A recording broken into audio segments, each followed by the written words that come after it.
Chromosomes. Little strands of nucleic acids and proteins are the fundamental genetic instructions that tell us who we are at birth.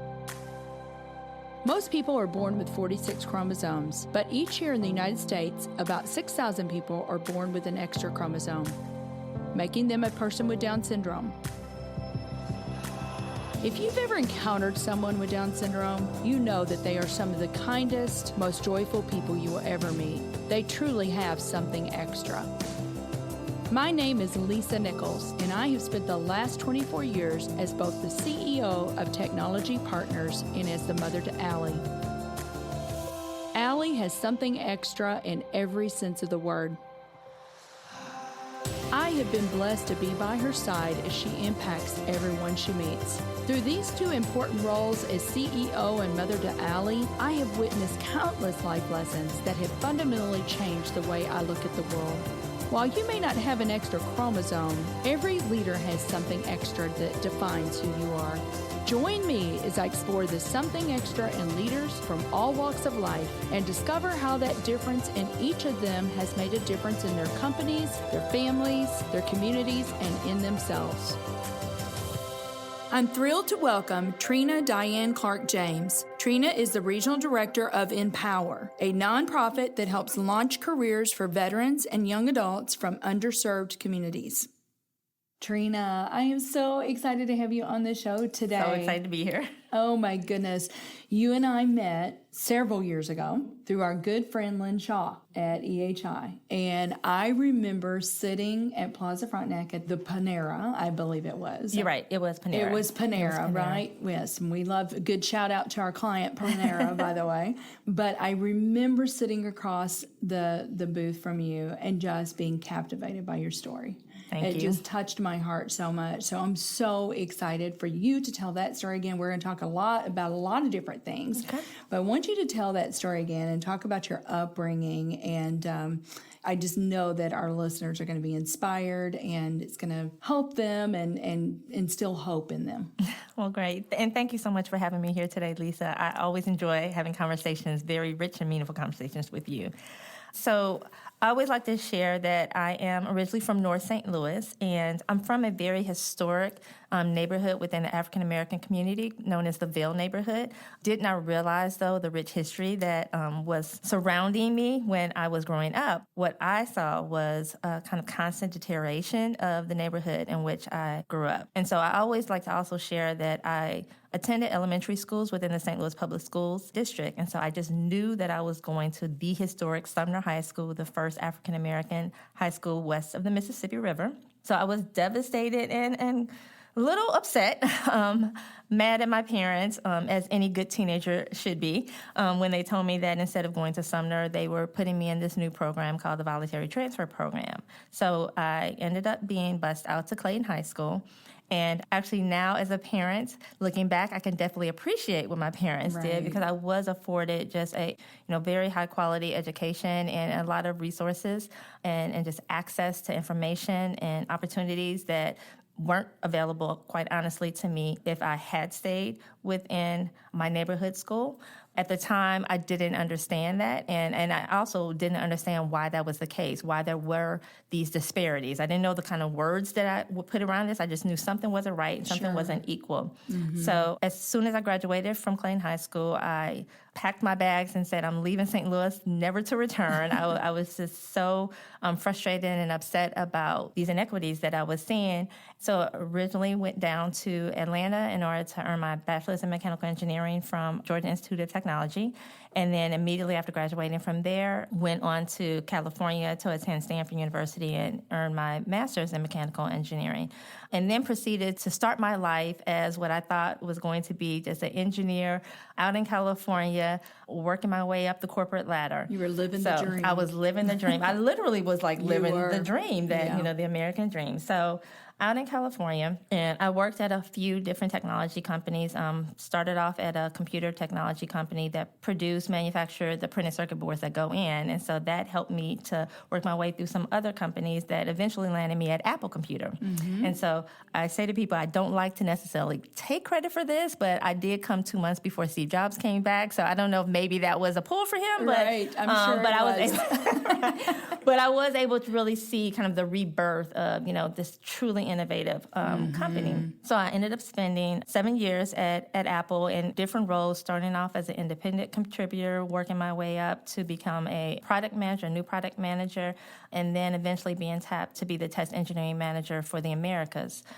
And all of this, like I said, looked great on paper, but I somewhat jokingly tell people I had my midlife crisis at 30. And so as I was nearing my 29th birthday, was really just reflecting on my life and felt like I have this amazing job, I have this amazing career, I'm working my way up, and I'm at an amazing company, but something was still missing. And so looking back, I did some self-reflection, looked back on my childhood, my experience living in one neighborhood and being bussed out to another neighborhood and seeing those disparities. I also was, at that time, I had always been really passionate about serving youth, and so was mentoring and tutoring even after I had my own children. And then lastly, I was going through a process with my church that was really big at that time. And so I was reading The Purpose-Driven Life and kind of going through that exercise with other women within my church, really trying to tap into why am I here, and making sure that I'm doing things that really serve my purpose in life and what God put me here to do. So through that process, also then looked at what opportunities were starting to pop up that seemed like they would kind of feed my soul.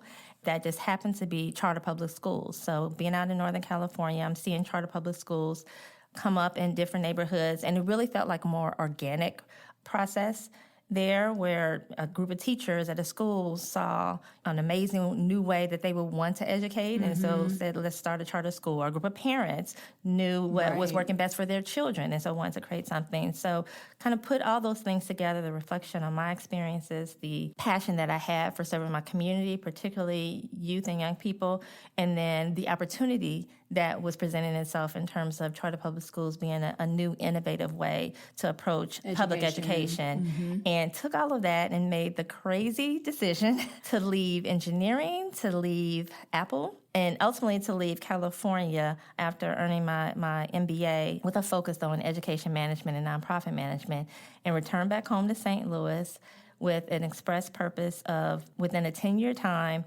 opening up a full-service community charter public school in North St. Louis. The goal was to open it up in the actual Ville neighborhood so that there would be high-quality educational options for young people in the neighborhood that I grew up, and they would not have to leave. So I set off on this new path. Everyone, like I said, thought I was absolutely Crazy. Nuts. And why would you leave Apple? And yes, but I had to follow where I knew my heart and my spirit was taking me, and knew that I can take all of those same skills that I had been developing through my education and working in engineering, all those same problem-solving skills, all those same you see something and you want to create positive, better solutions, and bring that to the urban public education space. So spent the first year and a half back in St. Louis, actually working at St. Louis Public Schools, really just trying to learn more about this specific area that I had no experience in. But luckily, I was part of a program also that specifically was for individuals, management level individuals from the private sector, to come into urban public school districts and bring some of the best practices from how you manage in the private sector, not to change school districts, but to affect how their management was, so that would free up more resources, more time, more energy for the educators to really focus on the important thing is the education of children. So was a Broad resident as part of the Broad residency started by Eli Broad. And so that got me kind of in at a level where I was able to work with the superintendent at the time and really learn a lot in a short period of time that I was able then to take to work with the KIPP Foundation in order to bring the KIPP network of charter public schools into the St. Louis region community.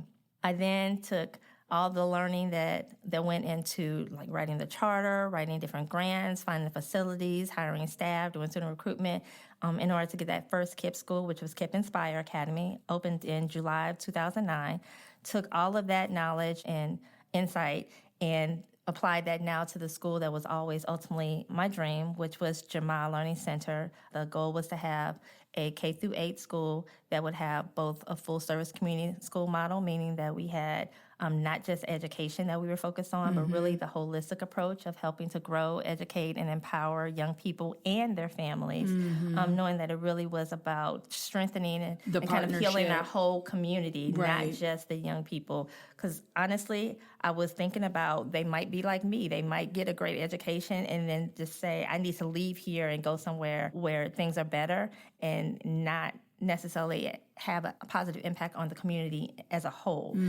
So we really wanted to take a very specific approach of not just educating the child, but really supporting the education and empowerment of the child, their families, and then ultimately the community. The other thing we did was that we had a focus on multi-year looping, which was really different and innovative. So our scholars stayed with the same teacher from kindergarten through second grade, and then from third to fifth grade, and then with the same set of teachers from sixth through eighth grade. And so it really did prove to be a incredible model. My own youngest child was one of our founding kindergartners. From his experience there, he still talks about it now, that all that it built up in him in terms of truly understanding the importance of having a village and being connected to people for a long period of time, not just kind of a short stint in life.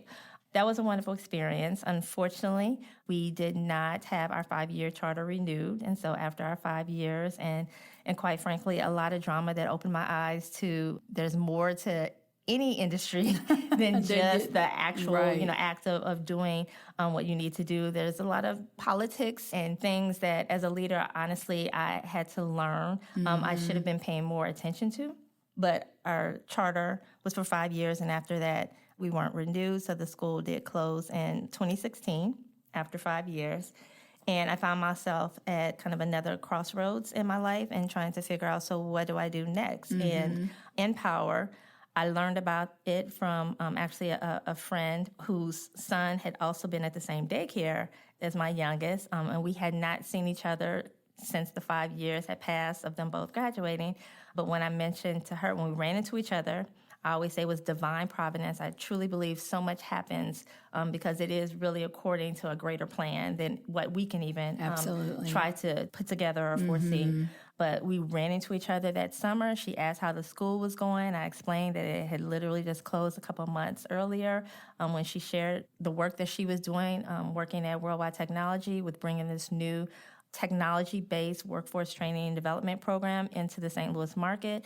It was just the perfect marriage of my two lives. So I always say the first 10 years of my professional career were in technology, specific computer technology, and then the second 10 years ended up being in urban public education for K through 8, but still all about just serving youth. And so now Empower I've been with since 2016 and have just been really fortunate to have those two professional lives that I had come together in a way that I'm really still serving my community and really being a part of helping that next generation of technologists come from communities that has not traditionally been known to produce technologists, but really finding that untapped potential that exists there. I love it. Well, I'm going to get more into Empower. Trina, I'm just thinking there's so much packed in there, so much packed into what you just talked about. One of the first things that I think about, I mean, you are clearly a brilliant person, clearly brilliant. You don't go as far as you did at Apple, and you don't graduate from Stanford without being that. But it was really about access to opportunity. And, you know, that's what I really want everybody to think about. It is not what school you went to. It's really not about that. It's like, do you have the same access, an equal access? And I think that is what we really do need to focus on. And I believe every person has potential. Absolutely. Maybe everyone has gifts and talents that they're born with. And so that's why we talk a lot about that untapped potential, because there is so much that is out there, and because of different barriers, kind of individual barriers and systemic barriers, it's kept some people from being able to have the same experiences, but they have the same brilliance, they have the same passion for doing something, and just being able to receive that education, that training, that opportunity to exercise those skills that they've learned now is the key. Well, we're going to take a quick break, and then we'll be back with Trina and talk about more. As a business leader, you know that keeping a solid first impression with your potential clients, customers, and talent is vital to reaching your organization's goals. If you haven't optimized your website, or if you don't even have a website, you're missing an opportunity to shape your first impression so that it shows your brand in the best possible light. If you're thinking about revolutionizing your website, let's talk. Our team at Technology Partners is ready to help you reshape your online presence. Go to tpi.co/websites and start your journey today. So, Trina, there's one thing I do want to kind of unpack. Obviously, you are passionate about technology. You're passionate about that. You love that. But still, there was a hole in your heart where you didn't feel like maybe this is not all there is. Maybe there's a bigger purpose for me. I mean, obviously, you have to have skills, right? Yes. But when you can marry the skills with the passion and then marry your purpose in there, man, I think that's when magic happens. Absolutely. Talk to us a little bit about that if you can. I do absolutely love just like creative, innovative people coming together and thinking out the box and coming up with new, innovative solutions to things. Honestly, at the time, I was just starting to feel like at the end of the day, if we don't put out another computer, like how is that going to directly impact what I know is happening? And I was seeing continue to happen every time I came back and visited my family in St. Louis, because all of my family was still here. My brother, my sister, my parents, my grandparents on both sides, everyone's still here. So I was coming back and seeing even more deterioration happening. So I just really wanted to be a part of now a creative and innovative solution to what was happening in particular parts of the St. Louis community. I do definitely think that it is so important. We all have to work to survive. But if you can have that work, that paying job that you have be something that also really feeds your soul, that just makes life so much more meaningful. And so that's what really brought me back to St. Louis. And like I said, I loved my job. I was working with some amazing, creative, very brilliant people, and the kind of things that we would work on were really exciting. But I had to think about kind of the bigger picture. Is this really helping to create solutions for a specific challenge that I knew existed in the St. Louis community? So, well, we need more people like you. We need more people, brilliant people that have a passion to serve other people and to solve these challenges. And because we have a lot of them. Yeah, we do. But it just shows me, though, that when you've got people that are willing to do that, great things can happen. So talk to us a little. That kind of brings us more into Empower. And Empower is actually headquartered in New York City, right? But you were basically the first regional director for this region for Empower. So talk to us about the mission of Empower, Trina. So Empower, at our core, we're working to close the tech skills gap. There's really two needs that we see on the employer side. There is a need for more skilled, and particularly diverse IT talent, knowing that pretty much everything is going the way of digitization. And so no matter what industry you're in, needing to find more technologists that can help support whatever your business operations are. And at the same time, a lot of the inequities that I was seeing when I was here so many years ago. I won't date myself by saying when I graduated from high school, but that I continued to see the divides growing as I was coming back and visiting family. And then now that I've seen, since I've been back about 13 years now, so many of those divides come from just the lack of education, training, and access. And so knowing that there are some brilliant technologists that exist in some of our most distressed and challenged communities, and with the right type of supports and the right opening of doors, that they would be able to meet those talent needs of our employers. So it's a win-win situation that Empower is really working to address by providing free IT training classes and paid internships to young adults 18 to 25 with at least a high school diploma or equivalency. And over a 24-week period, them learning those foundational IT skills, once again, all for free to them, and then having a 7-week internship where they're able to then do the practical application of those skills and develop some initial experience that will then allow them to go off and get an entry-level IT job. And our goal really isn't just about the training. It's not just about training and securing a job. It's about continued career advancement within the digital space. So really supporting them in launching and then continually advancing within a digital career is what we're working to do. So to that end, we support our alumni for up to 3 years formally post-graduation, and that support can look like either helping them identify additional advanced training that will help them to keep growing within their career, negotiating promotions or salary increases, as well as in some of our more mature regions, we offer advanced training classes in cybersecurity, coding, cloud computing. And so St. Louis being the baby of the group, we've only been here for about 2.5 years. We are just now starting to plan for our first advanced training class for the first 4 cohorts of alumni that we've had so far. That is wonderful. And when are you looking to launch that? It'll be a little later this year. Okay. It's been very exciting, but you can imagine just any startup, there's a lot that happens. So it's been a very exciting 2 years so far. And so just really getting solid grounding for that entry-level foundational skills training. So now we're starting to shift our focus to our first advanced training class. So ideally by July, might be a little sooner than that we'd be ready to start that. That is so wonderful. See, I didn't know about the post-graduation, the support for 3 years. That's something we never talked about. Right. But that is so we understand important. That it's not, I mean, even once we get jobs, and even someone who might come a more traditional route of earning a degree, I know for myself, even in my 20s, it was someone who really took me kind of under their wing and helped mentor me through the different job growth that I shared, I experienced at Apple. So I could not have done that alone. And so just knowing that it's not just about getting to the starting line, but really supporting someone throughout their careers. Their journey. I love it. I love it. You know, we've talked about a lot of this, but, you know, what do you see coming for the future of digital and technology? And you've already kind of said, I mean, every industry, it doesn't matter who you are, is going to be digitized if they're not already. Right. If they're not already working towards that, it's going to happen.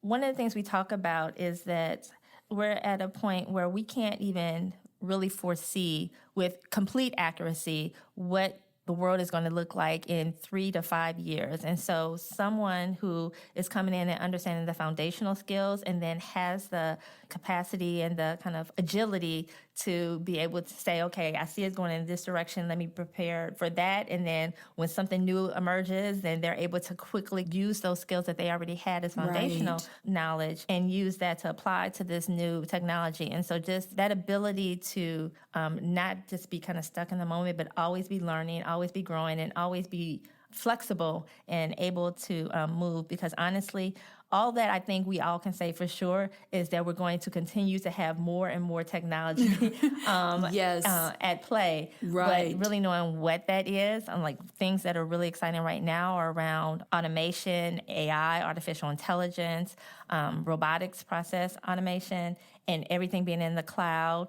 But there's so much that we really just won't know until we get there 2 years from now, 3 years from now, 5 years from now, 10 years from now. So people who are always willing, we always stress this a lot to our young adult students also, is just really always being a continuous learner. And so people who are, you know, have that growth mindset are always thinking about, how do I learn more? So what I see you saying, Trina, is one of the things you're trying to do is you're trying to give these students the building blocks. Yes. Critical thinking skills, problem-solving skills that are going to translate that they can take with them no matter what that future what industry they're interested in. They don't all have to come in feeling like they were kind of the traditional computer geeks. Like if they wanted to go into music, understanding that music is completely digitized now. And so understanding how the engineering even behind that is different than maybe 20 years ago when a production engineer looked very different, or someone who was doing marketing around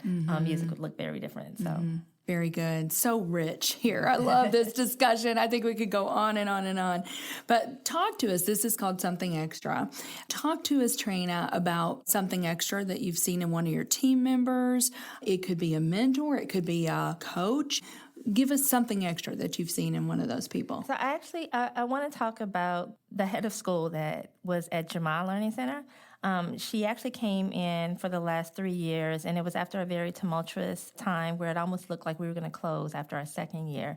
And so once again, I just want to speak about that divine providence, because we were literally 2 weeks before we had decided school is going to start on this date, whether we have a head of school or not. We had hired teachers, we had hired social workers.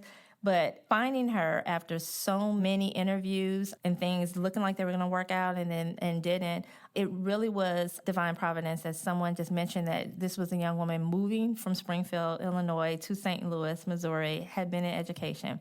And what I want to say about her is that she had such strong faith, and that was something that really ended up helping me. The school was my vision, but I felt like when she came in, we really became true partners around this vision. And when things would get rough or hard, when there was times that, our scholars, our families, our staff were starting to question what was going to happen, particularly in that last year when we knew we were going to close, she really was a strong rock for me. She helped me always go back to just lean on your faith. Lean on, like, if you're doing this because this is your purpose, then you can't go wrong. And just trust in your faith. Trust that things are going to happen. As long as you do the work that you were set here to do, things are going to work out in the end. And so I feel like that's something that we can look at our jobs as just, this is the pain work that I do. I get up every morning and do.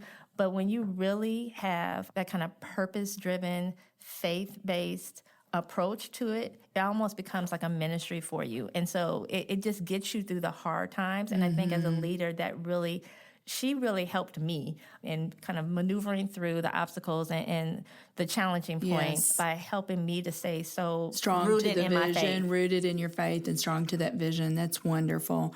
Well, tell me, what do you believe the something extra is that every leader needs? I've gotten into, I find all these different like memes of quotes and sayings by different people. I want to highlight two of them. One is something that Nelson Mandela said once: I never lose, I just win or learn.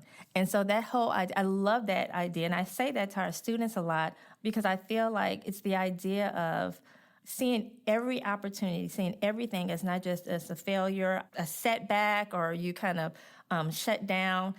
Always seeing that all of life is just about continuing to grow and learn.